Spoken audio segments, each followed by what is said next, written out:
Great, okay. So the paintings of J.M.W. Turner and John Constable are recognised globally as idylls of the British landscape. Here we have a poster for a Constable exhibition that was meant to open in Tokyo earlier this year. British tour groups also sell the experience of visiting, I quote, one of the most evocative and celebrated landscapes in Britain. However, these images are divorced from the context of their creation. They were typically painted in urban London. Ironically, the outside world was being created inside the limits of a room. The posthumous notoriety of the likes of Turner and Constable have compounded the misperception that there were only a few practicing landscape artists in London in the 18th century. This has led to the erasure of thousands of landscape artists and their spaces from art historical research. I decided that I needed to start from scratch by building a database and mapping the locations of these artist studios. This paper will demonstrate how combining spatial modelling with more traditional art historical approaches can provide insights into landscape artists' careers. We will look briefly at 3 case studies, which demonstrate how triangulating methodologies can be beneficial to researching networks, to revealing hidden communities, and to contextualising the creation of artworks themselves. I needed to build a relationship database whereby one artist could have multiple addresses across multiple dates. This was built in Microsoft Access. I then mapped the properties in QGIS. I plotted the locations using Richard Horwood's plan of London from the 1790s, as this was the first map to include house numbers. Horwood's map will be used throughout this talk.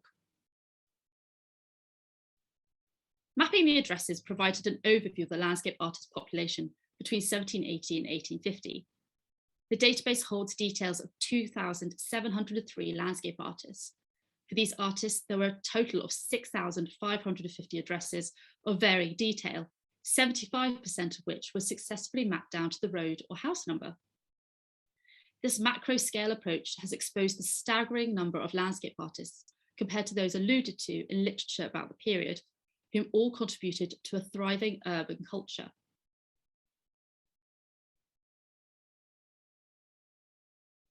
Plotting the data in a map means we can begin to understand how a location could shape a landscape painting through networks of influence, the area in which it was painted, and the building in which it was painted. Let's look at Charlotte Street, Fitzrovia in London. Charlotte Street was ideally located, a 25-minute walk to the Royal Academy, which was then at Somerset House, a half-hour walk to the Thames, and access to open spaces with Regent's Park to the north, and near the wealthier area of Mayfair, where artists could access patrons. It has always been noted as a popular street for artists, colourmen, frame makers, and engravers.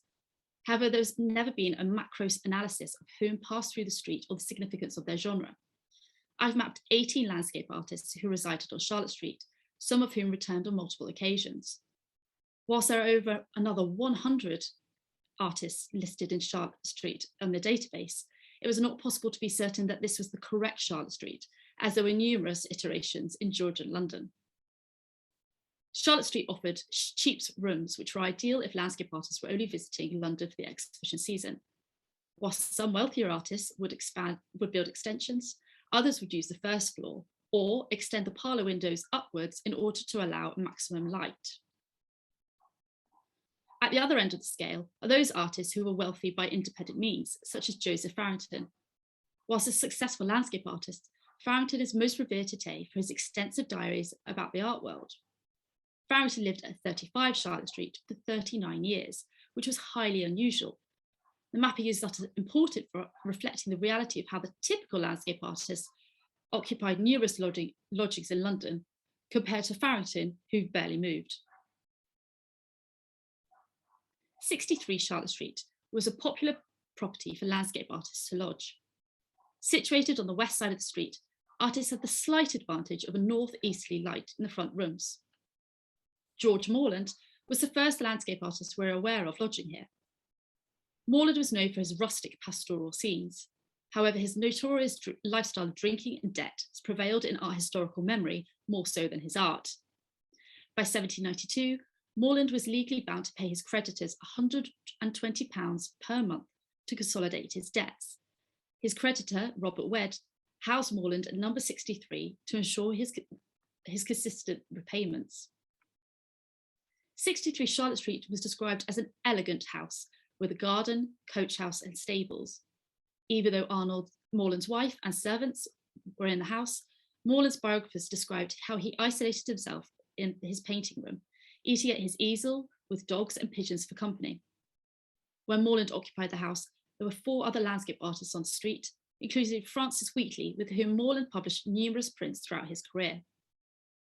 In the same year as moving into Charlotte Street, Morland exhibited an astronomical 15 works at the Royal Academy. Morland had reduced his canvas size to increase productivity. However, it seems he made some exceptions to attract Academy attention.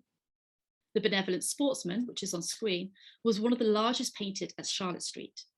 The painting was reportedly executed in about a week to ensure it was ready for exhibition. The painting was then purchased by Wed, Morland's creditor, who had also purchased other works directly from the Charlotte Street studio. Unsurprisingly, Wed sold his collection after Morland's death, making considerable profit. 15 years later, in 1811, John Constable would move into number 63.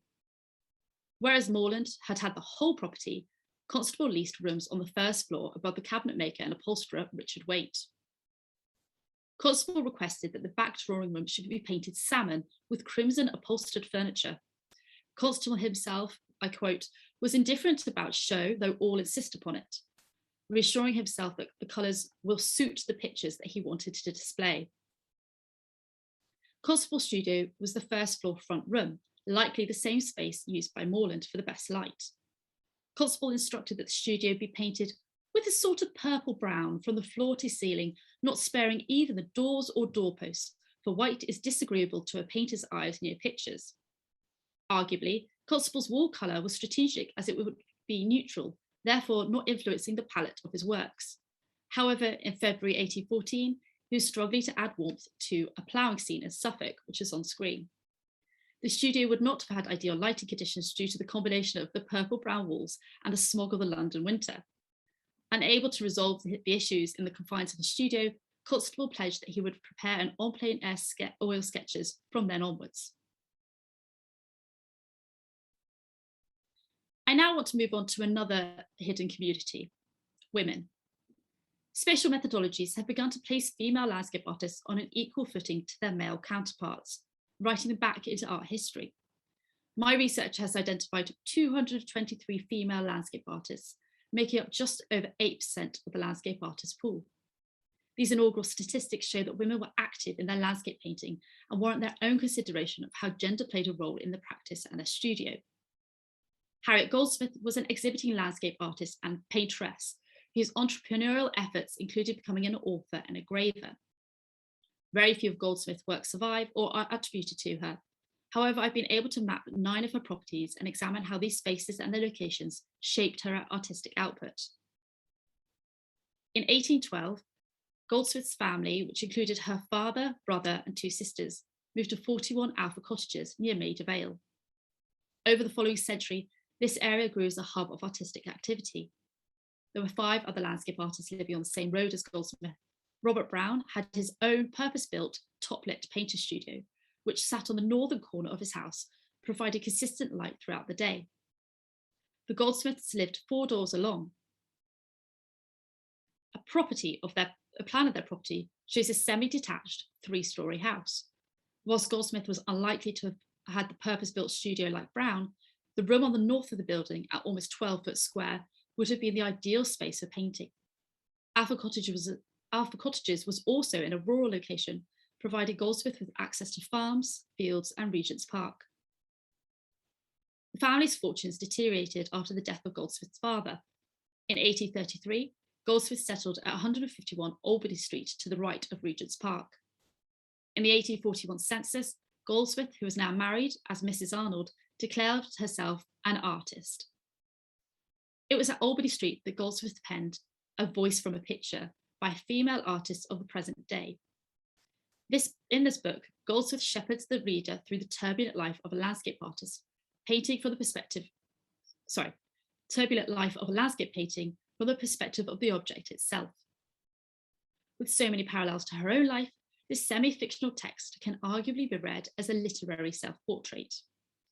The most telling is the description of the studio in which casts of different animals filled many a corner, were frequently to be seen peeping from their dusty shelves. Books of engravings of every description strewed each vacant space of the apartment, whilst the painting box and the oils with the brushes and the mahl stick comprised nearly the whole of the furniture. This is perhaps a reflection of the garret floor apartment occupied by Goldsmith and her husband, as the census reveals that they were using the rest of the property as a lodging house for consistent income. In 1844, Goldsmith moved to Upper Gloucester Street. However, her working environment did not improve. She wrote a desperate appeal to former Prime Minister and arts patron Robert Peel. Goldsmith described her studio as a small back attic with limited space, which meant her health had obliged to worsen due to the closeness of my apartment and want of proper air. Here is the irony of the landscape artists being able to benefit from the scenery that they were trying to portray. Compared to the works produced at her previous property on Albany Street, which were as wide as 5 foot 6 inches, Goldsmith's works have become more intimate, no greater than 2 foot 6 inches wide. The reduced scale was perhaps a reflection of her working space and less money to invest in supports. These were just a few examples of Goldsmith's properties. Whilst Goldsmith cannot be representative of all female landscape artists, mapping her properties intertwined with her life and work has provided an insight into the variety of challenges that women face in pursuing professional careers.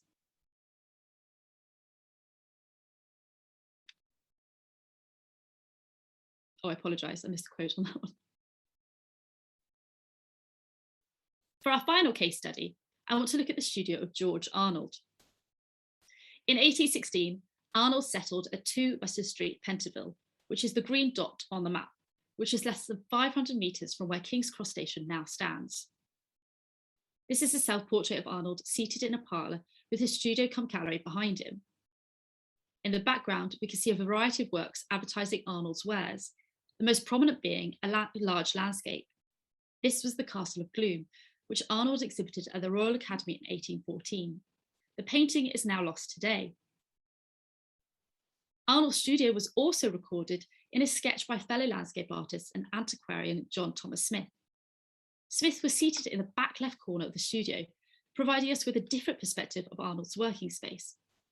Arnald is seemingly unaware or nonplussed about Smith recording the scene. Whilst it is interesting to see Arnold at work, the most significant feature is the Castle of Gloom, once again hanging on the wall. However, it is on an adjacent wall to where it was in the self-portrait. Using a collection of maps, these 2 images, and the rough dimensions of the Castle of Gloom, I was able to build a diagram of the ground floor of Arnold's property. I found that Arnald likely built the extension which was to serve as a studio cum gallery. Whilst the Castle of Gloom received critical success at the Royal Academy, it failed to sell. Its presence in the self-portrait suggests it was still at Arnold's studio 15 years later. In fact, Arnald went on to make several versions of the same subject, which are now lost.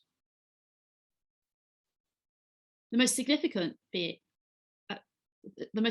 version being this engraving, made around 1835.